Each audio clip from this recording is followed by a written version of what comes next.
The journal sat in a cardboard box for 19 years, forgotten in a storage unit outside Bend, Oregon.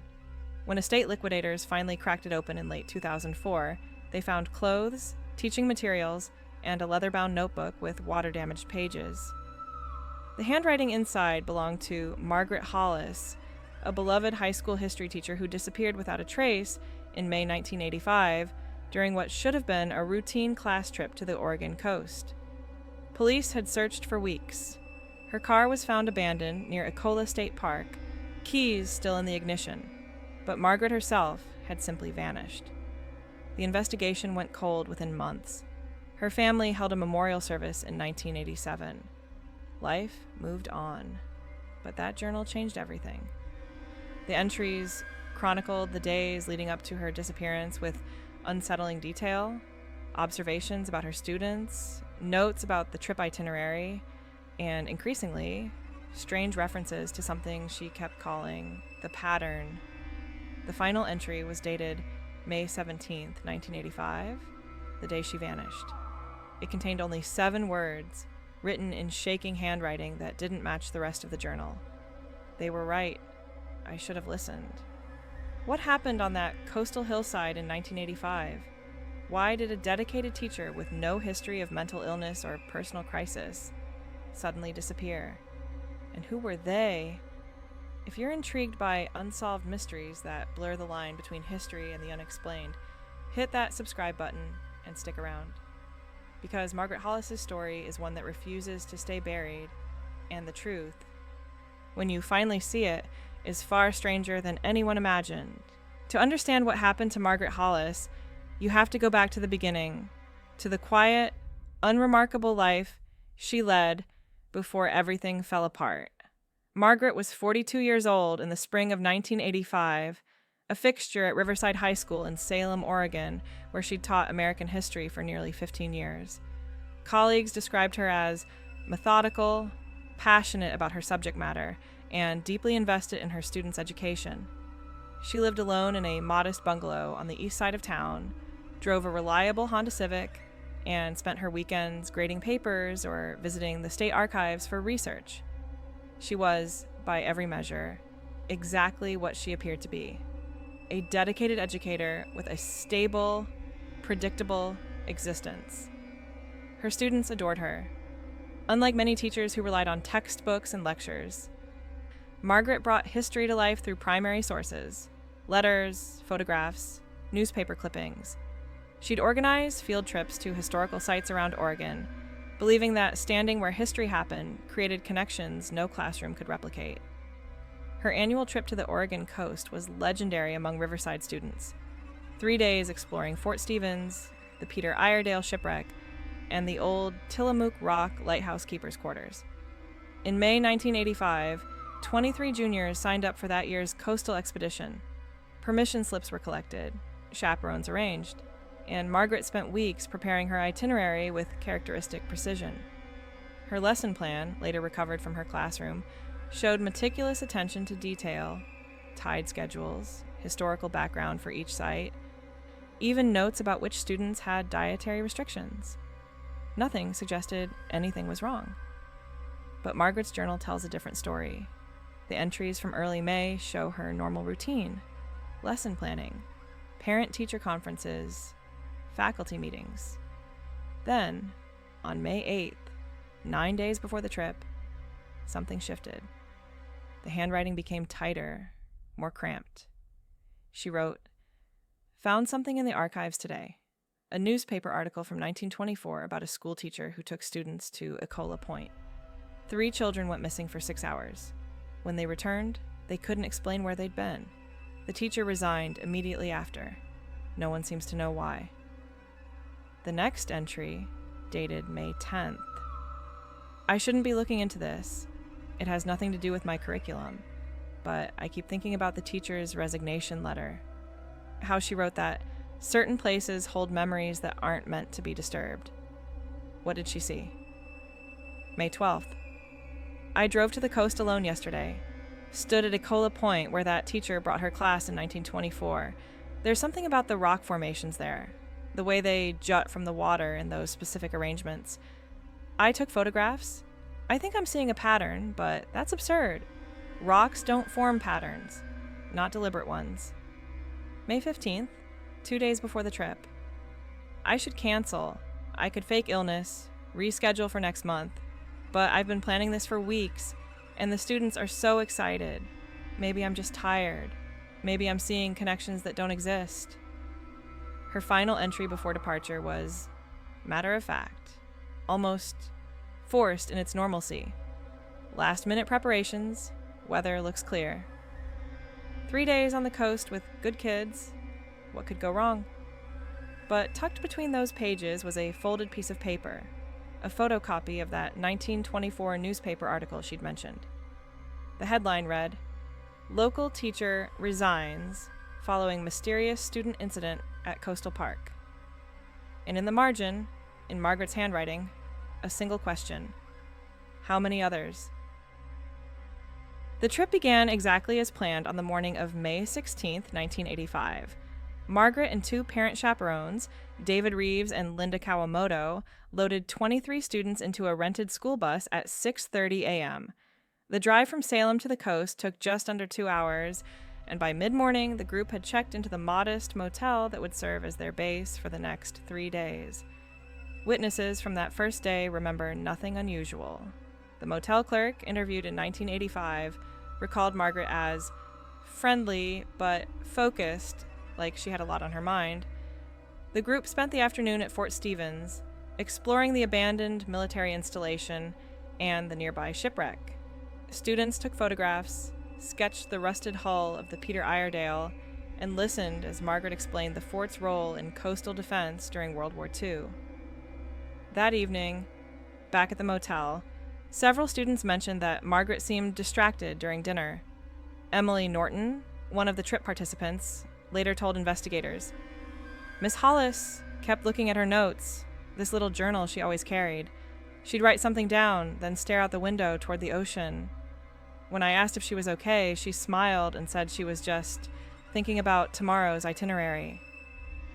Tomorrow's itinerary included Ecola State Park.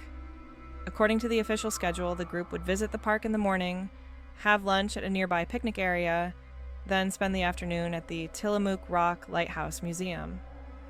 It should have been straightforward: a scenic overlook, some historical context, then back on the bus. But Margaret's journal entry from that night reveals her growing unease. "We're here. Ecola is tomorrow. I walked down to the beach after dinner and looked north toward the point. The rock formations are visible even from this distance, 9 pillars in that same arrangement. I counted them 3 times to be sure. I'm not imagining this. But what does it mean? And why do I feel like I'm making a terrible mistake?" She wrote something else beneath that entry, then scratched it out so heavily that the words are illegible. Only fragments remain visible under forensic analysis. "Told me I was, and shouldn't have." The next morning, May 17th, the group departed the motel at 8:45 a.m. The weather was clear, temperature in the mid-50s, perfect for coastal hiking. They arrived at Ecola State Park just after 9:00 a.m. and began the short trail to the overlook point. Photographs taken by students show Margaret leading the group, pointing out geological features, seemingly her normal self. David Reeves, one of the chaperones, later stated, "She was a little quieter than usual, but I figured she was just letting the scenery speak for itself. When we got to the overlook, she gathered everyone together and started explaining the history of the area, how Lewis and Clark had camped nearby in 1806, how the name Ecola came from the Chinook word for whale, normal teacher stuff. But then something changed. According to multiple student accounts, Margaret suddenly stopped mid-sentence while discussing the rock formations visible from the overlook. She was pointing toward the 9 distinctive pillars jutting from the ocean when she went completely silent. One student, Brian Mills, remembered she just froze. Hand still up, pointing at the rocks.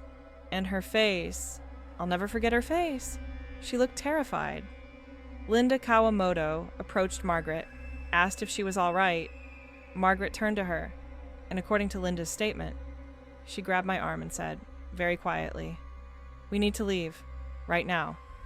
I thought maybe she was feeling sick, so I suggested we take a break. But she said again, more urgently, we need to get these kids away from here. Before Linda could respond, Margaret turned to the students and announced they were cutting the Ecola visit short. They'd head to lunch early instead. Several students groaned in disappointment, but they began filing back down the trail toward the parking area. That's when Margaret realized someone was missing. Where's Sarah? Margaret's voice cut through the casual chatter of students heading back down the trail. Sarah Beckett, has anyone seen her? The group stopped. Students looked at each other, murmuring confusion. Sarah had been with them at the Overlook just minutes earlier, standing near the back of the group. Now she was gone. David Reeves immediately began counting heads, while Linda Kawamoto called out Sarah's name. The trail wasn't complex. A simple path from parking lot to Overlook, maybe a quarter-mile total. But the terrain was steep in places, with thick coastal brush on either side, and sheer drops to the rocky beach below. Margaret's reaction, according to witnesses, was immediate and intense. She pushed past the other students, practically running back up toward the Overlook while shouting Sarah's name. David Reeves followed, instructing Linda to keep the other students together on the trail. They found Sarah 17 minutes later. She was standing on a narrow, rocky outcropping about 50 feet off the main trail, facing the ocean. Her arms were at her sides, completely still, like she was in a trance. Margaret later wrote in her journal that when she first spotted the girl, her blood went cold. She was standing exactly where the 9th pillar would be if you extended the pattern onto land. Exactly where. Like she'd been placed there. David reached Sarah first, calling her name as he carefully navigated the rocky terrain. When he touched her shoulder, she startled violently, as if waking from sleep. She looked around in confusion, asking how she'd gotten there. She had no memory of leaving the trail. The school protocol was clear. A student wandering off, potentially in an altered state, required immediate action. David called for the park rangers while Margaret helped Sarah back to the main trail. The girl seemed physically fine, no injuries, no signs of drug or alcohol use, but she was disoriented and couldn't explain what had happened. I was listening to Miss Hollis talk about the rocks, Sarah told them, her voice shaking. And then, I don't know, I just felt like I needed to see them closer, like something was calling me. That sounds crazy, I know, but it felt important, like I was supposed to go there. Park rangers arrived within 20 minutes. After a brief evaluation, they determined Sarah was unharmed and attributed the incident to teenage impulsiveness, combined with the disorienting effect of the coastal terrain. These things happened, they assured Margaret. Kids got distracted, wandered off. She was fine now. But Margaret wasn't convinced. Her journal entry from that afternoon, written hastily in the motel parking lot, reveals her state of mind. Sarah stood exactly where the pattern indicated. Exactly. I measured it on my map. The 9 offshore rocks, extended inland at the same intervals, would place the 9th point precisely where she was standing. She said she felt called. Those were her words. Called. This is what happened in 1924. This is what that teacher saw. I'm sure of it now. She continued. I told David and Linda we should cut the trip short. Take everyone home today. David looked at me like I was losing my mind. Linda was more sympathetic, but pointed out that we'd have to explain to parents and administrators why we came back early. What would I tell them? That I'm worried about a pattern of rocks? That a girl wandered off the trail for 15 minutes and now I think something supernatural is happening? They'd think I was having a breakdown. The decision was made to continue the trip as planned, with increased supervision. The group spent the afternoon at the Lighthouse Museum, then returned to the motel for dinner.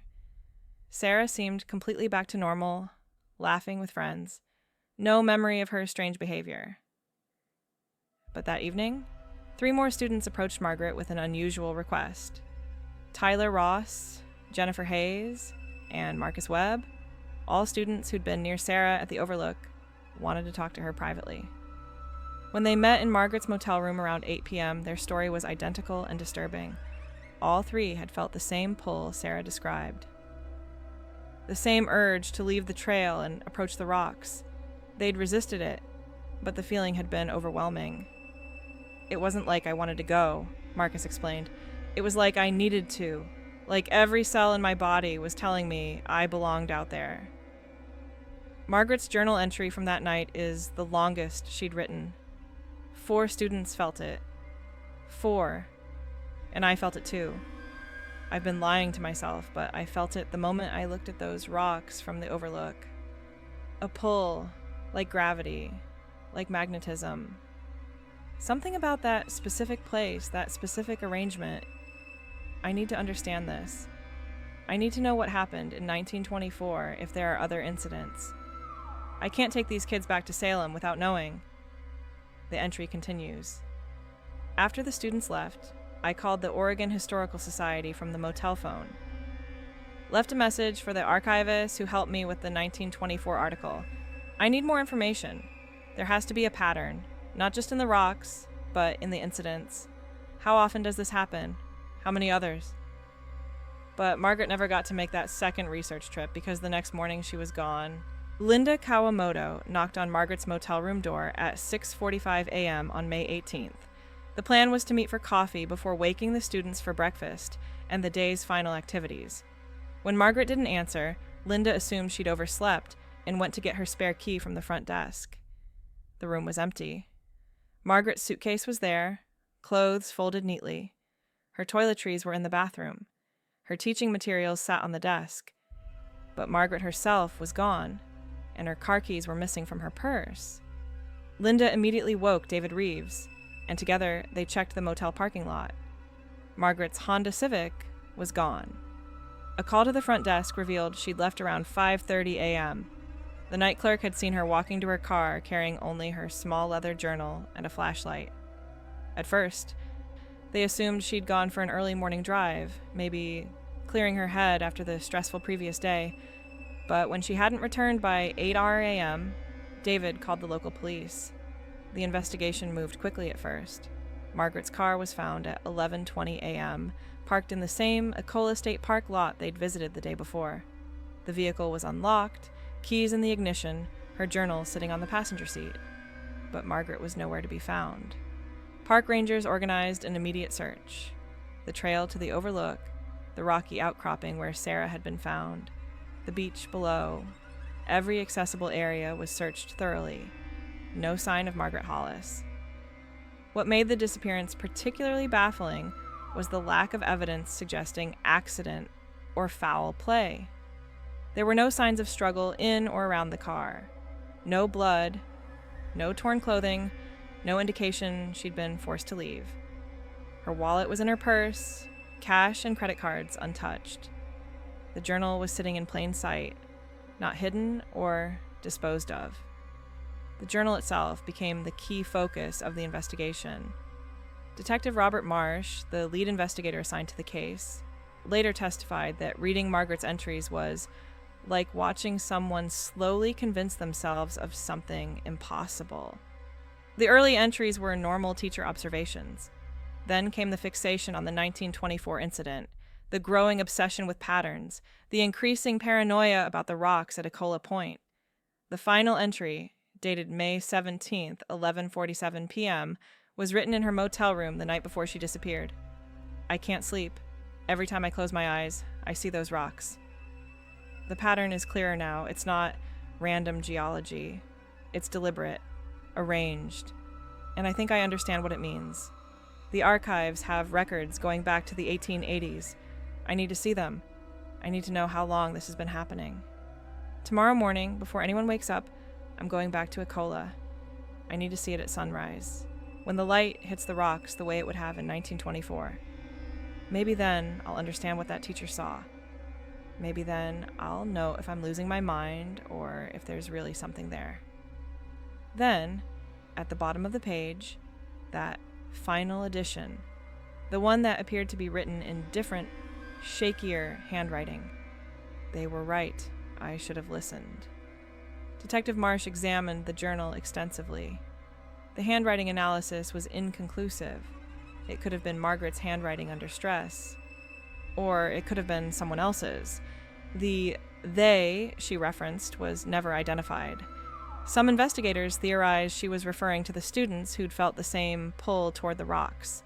Others thought she meant the 1924 teacher, as if she'd somehow communicated with the past.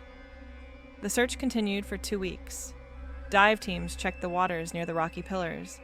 Search dogs covered miles of coastal terrain. Helicopters scanned the forests, inland. Margaret's photograph was distributed to every hotel, gas station, and business along the Oregon coast. Nothing. Her family was devastated. Margaret's sister, Patricia, flew in from California and made tearful appeals on local news broadcasts.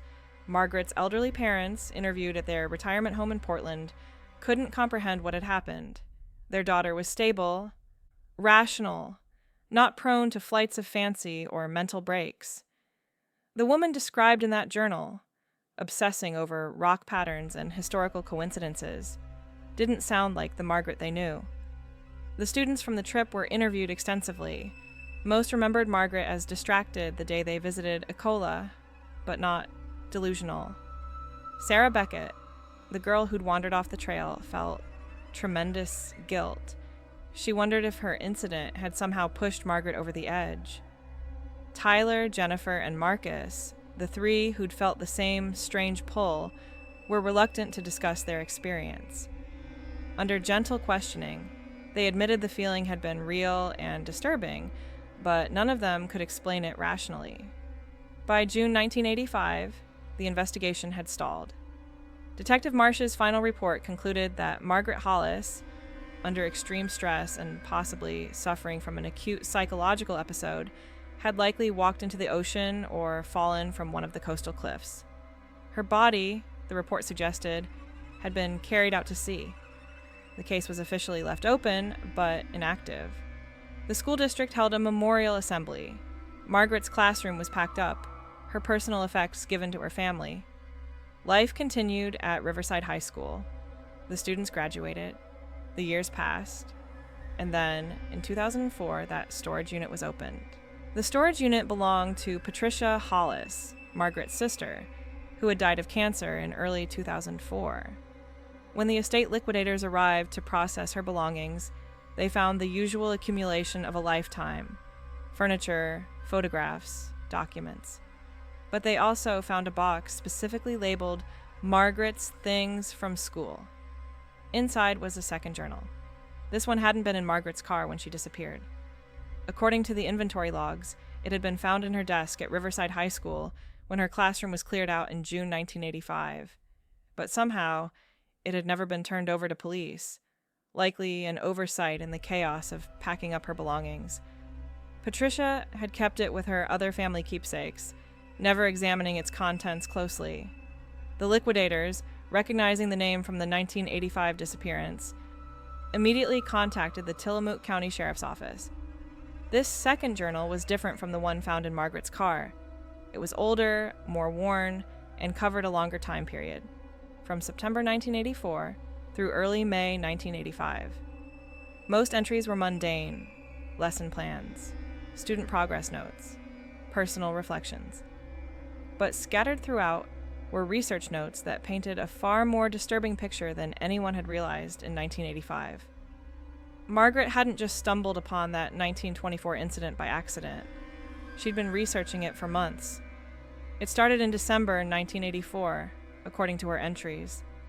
She'd been at the Oregon Historical Society researching material for a lesson on early 20th century education when she'd found a reference to the Ecola incidents, a term used in a 1932 administrative report about coastal school field trips. The report was vague, noting only that certain locations present unexpected psychological challenges for both students and educators. Intrigued, Margaret had begun digging deeper. Over the following months, she'd uncovered references to at least 7 separate incidents between 1887 and 1957, all involving school groups visiting Ecola State Park, all involving unexplained disappearances or strange behavior. The first documented case was from 1887, a teacher named William Strafford who brought students from Astoria to the area for a geological survey lesson. 3 students wandered away from the group and were found, hours later, unable to explain where they'd been. Strafford resigned from teaching within the week. In 1902, a young woman named Elizabeth Drummond, a teacher from Seaside, took her class to sketch the coastal rocks. She was found the next morning standing on the beach, unresponsive, her clothes soaked from the tide. She was institutionalized and never spoke coherently again. The 1924 incident Margaret had mentioned in her other journal was the most thoroughly documented. Not only had 3 children gone missing, but the teacher, Helen Pritchard, had written extensively about her experience before resigning. Margaret had tracked down Pritchard's resignation letter in archived school board minutes. The letter described an overwhelming compulsion to approach the rock formations and a sensation of being observed by something vast and ancient. Pritchard concluded, "I can no longer trust my own perceptions in that place. For the safety of future students, I must recommend that Ecola Point be removed from approved field trip locations." There were others. A 1938 incident involving a student who had to be physically restrained from climbing down to the water. A 1943 case where a chaperone suffered a complete mental breakdown. And in 1957, a young teacher who, like Margaret, had driven to the park alone early one morning and was never seen again. Margaret's research notes showed she'd become obsessed with finding the pattern, not just in the rocks, but in the incidents themselves. She'd mapped the dates, cross-referenced them with lunar cycles and tidal patterns, even looked into geological surveys of the area. And she'd found something. An entry from March 1985 revealed her theory. The incidents cluster, not randomly across decades, but in specific windows: 1887, 1902, 1924, 1938, 1957. If the pattern holds, the next window is 1985, this year. And it's not just about the location, it's about something beneath it, something those rocks mark or guard or channel. Every person who's felt the pull describes it the same way: overwhelming, purposeful, like being called home to a place you've never been. She'd written one more thing in that March entry. "I should stop researching this. I should forget I ever found these records, but I've already scheduled this year's coastal trip, and I need to know. If the pattern is real, if something happens, I need to see it. Maybe that makes me reckless. Maybe that makes me a terrible teacher. But I can't unknow what I've learned." When Detective Marsh, now retired, was shown the journal in 2004, he was shaken. "If we'd known about her research, we would have approached the case differently," he said in a later interview. "We thought she'd had a sudden breakdown, but this shows months of deliberate investigation. She knew something might happen. She went there deliberately." The journal also contained something else: loose pages tucked into the back, filled with sketches. Margaret had drawn the rock formations from multiple angles, measuring distances, calculating proportions. And in the center of one page, she'd drawn what she called the complete pattern, the 9 offshore rocks plus 3 inland points, forming what looked like an ancient symbol or constellation. One of the inland points was marked with a red X and labeled "Where Sarah Stood." Another was marked "Where they found Elizabeth Drummond in 1902. The third point, slightly north of the overlook, was marked simply, beneath the sketch, Margaret had written, 3 anchor points on land, 9 in the water, 12 total. What happens when someone stands at all 3? What opens? The journal ended in early May, just before the trip. There were no more entries. Margaret had presumably switched to the smaller journal found in her car. But there was one final loose page, dated May 15th, 1985, 2 days before the trip. It wasn't in Margaret's handwriting. It was a photocopy of a letter, handwritten, dated 1924. The original had apparently been sent to Helen Pritchard, the teacher from the 1924 incident, from an anthropologist named Thomas Whitmore. The letter read, Miss Pritchard, regarding your inquiry about the coastal formations near Ecola Point, I must urge you to abandon this line of research. The indigenous peoples of this region avoided those rocks for reasons they would not fully explain, referring to them only as the Watchers. Whatever you felt in that place, whatever called to you and your students, has been felt by others throughout history. It is not new, and it is not benign. Please, for your own safety, let this go. Below the photocopy, Margaret had written in the margin, "Found this in Pritchard's archived papers." Whitmore was right, she should have listened. But she kept researching anyway. She died in an asylum in 1956, still drawing pictures of the rocks. And beneath that, one final line. I won't end up like her. I'll figure this out. The discovery of the second journal in 2004 prompted the Tillamook County Sheriff's Office to officially reopen Margaret Hollis's case. Detective Marsh, though retired, agreed to consult. But nearly 20 years had passed. Physical evidence had degraded, witnesses' memories had faded, and the landscape itself had changed. A new search of Ecola State Park revealed nothing. The third anchor point Margaret had marked on her sketch, the one labeled with a question mark, was examined thoroughly. Investigators found only coastal brush and rocky terrain. Ground-penetrating radar detected no anomalies. Cadaver dogs found no trace of human remains. But something else emerged during the renewed investigation, something that transformed the case from a tragic disappearance into something far stranger. In late 2004, a retired park ranger named Donald Kessler came forward with information he'd withheld in 1985.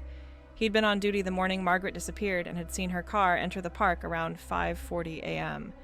He'd thought nothing of it at the time. People often came early to watch the sunrise.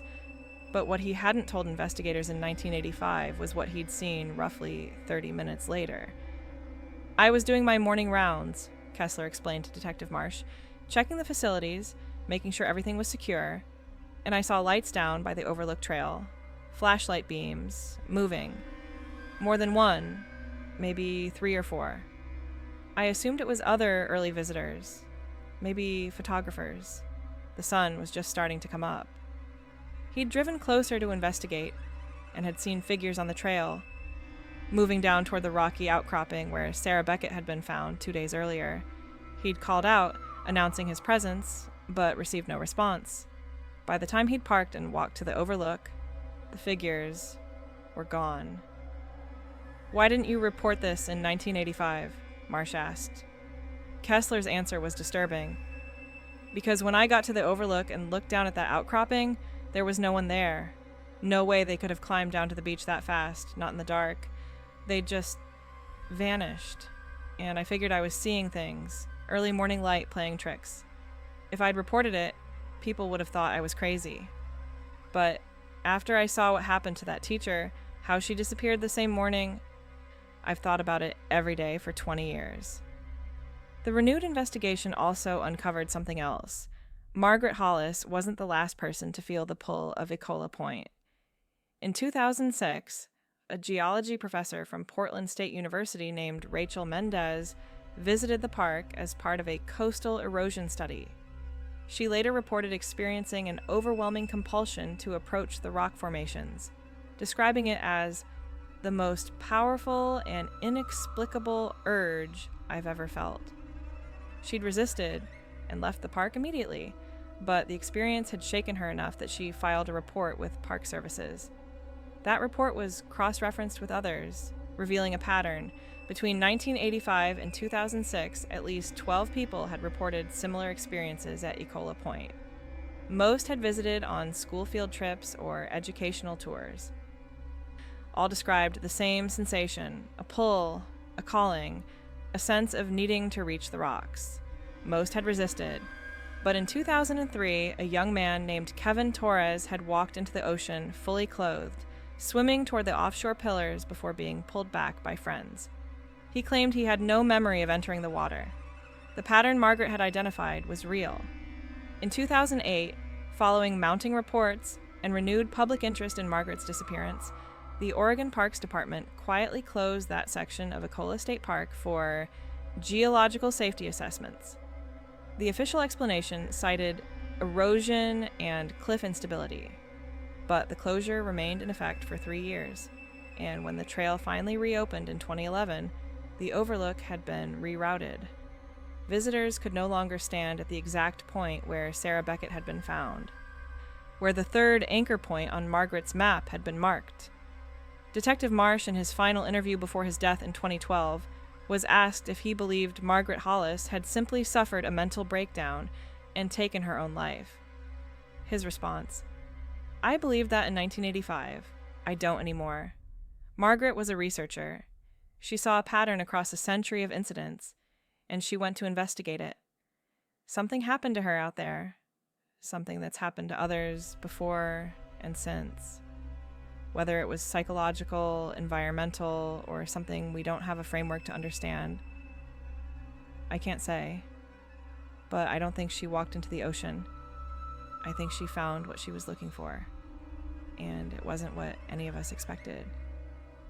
Margaret Hollis's case remains officially unsolved. Her name is listed in the National Missing and Unidentified Person System. Her family never stopped searching for answers. The storage unit that held her second journal has been emptied and closed. The motel where she spent her final night is now a vacation rental property.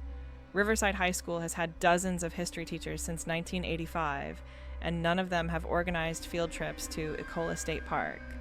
But the rocks remain, 9 pillars jutting from the Pacific, arranged in that specific pattern, weathering the tides and storms exactly as they have for thousands of years. The Watchers, the indigenous people called them. Watching what? Guarding what? Calling to what? Margaret's final written words: "They were right. I should have listened. Hang over the case like a warning we still don't fully understand." Should have listened to whom? The 1924 teacher? The anthropologist from the letter? The voice of reason telling her some patterns are better left unsolved? Or perhaps something else entirely? In 2019, during a rare low tide, a kayaker photographed the rock formations from sea level. When the images were later examined, viewers noticed something unusual. At that specific angle, with the setting sun behind them, the rocks' shadows aligned on the beach in a shape that looked distinctly like letters. The shadows were too degraded in the photos to read clearly, but several viewers claimed they spelled out a word. Those photos circulated online briefly before being taken down. The kayaker declined to return to the site or discuss what they'd seen, but screenshots survived, and people still debate what those shadows revealed, if anything. Some say they spelled come, others insist it was wait. A few claim it was neither, that the shadows formed a word in a language older than English, a word no one alive today would recognize. Margaret Hollis spent her career teaching students that history is written by those who survive to tell it. But some stories, it seems, are written by forces that existed long before we had language to describe them. Some patterns emerge not from human hands, but from the landscape itself, ancient, patient, and utterly indifferent to our understanding. And sometimes, when we investigate those patterns too closely, we become part of them. Margaret understood that, in the end. Her journal proves it.